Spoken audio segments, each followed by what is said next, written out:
ஜக்காத்துல் ஃபித்ரை கொடுக்காம பெருநாள் கொண்டாடலாமா? ஜக்காத்துல் ஃபித்ர்னால் என்ன, அதனுடைய முக்கியத்துவம் என்ன அப்படிங்கிறத இந்த வீடியோவில் பார்ப்போம். ஃபித்ரா அப்படின்னு சொன்னால் நமக்கு ஏற்பட்ட அந்த குறைகளை நிவர்த்தி செய்யக்கூடியது. ஜக்காத்துல் ஃபித்ர் பற்றிய இந்த காணொலியை முழுமையாக பாருங்கள். நபி ஸல்லல்லாஹு அலைஹி வஸல்லம் அவர்கள் சொல்கிறாங்க, ஃபரல ரசூல் ஸல்லல்லாஹு அலைஹி வஸல்லம் ஜக்காத்துல் ஃபித்ர் துஹ்ரத்தன் லிஸ்ஸாயிம் மினல் லஹவி. நோன்பாளிகள் நம்ம தெரிஞ்சோ தெரியாமலோ வீணான பேச்சுங்கள் அதெல்லாம் பேசியிருந்தோன்னு சொன்னால் அதை விற்றும் தூய்மைப்படுத்துவதற்காக. இரண்டாவது துஅமத்தன் லில் மசாக்கின்.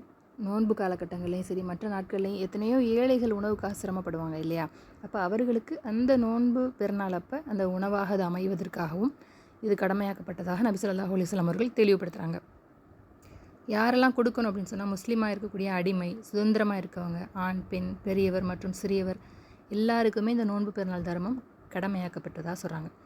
இப்போ நபியுடைய காலகட்டத்தில் 2 சா கோதுமை பேரிச்சம்பழம் கொடுத்தாங்க. அப்போ இன்றைய காலகட்டத்தில் சில ஜமாத்களில் 150 ரூபாய் நிர்ணயம் செய்கிறாங்க. இப்போ இந்த தர்மத்தை எப்போ கொடுக்கணும் அப்படின்னு சொல்லி பார்த்தோன்னு சொன்னால், நோன்பு பெருநாள் நம்ம தொழுகிறோம் அப்படின்னு சொன்னால் அதுக்கு முன்னதாகவே கொடுத்துறது தான்.